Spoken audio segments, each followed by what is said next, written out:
तीन ऐसे पैगंबर जिन्होंने ऐसे करिश्मे दिखाए जिन्हें देखकर लोगों ने इस्लाम कबूल कर लिया था।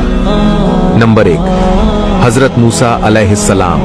हजरत मूसा अलैहिस्सलाम ने अपनी कौम को बचाने के लिए अल्लाह के हुक्म से अपनी लाठी से समुंदर के 2 टुकड़े कर दिए थे और बीच में से रास्ता बना दिया था, जिसके बाद उनकी कौम बड़े आराम से उस रास्ते से गुजर गई थी। नंबर 2, ईसा अलैहिस्सलाम।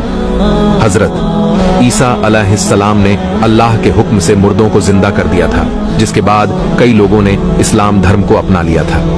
नंबर 3 पर है आपके और मेरे सबके प्यारे और सबके दिलों में रहने वाले हमारे प्यारे आका हजरत मोहम्मद सल्लल्लाहु अलैहि वसल्लम।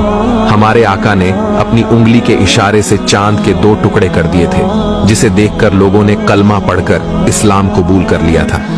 अगर दिल इजाजत दे तो इस वीडियो को जरूर शेयर करें।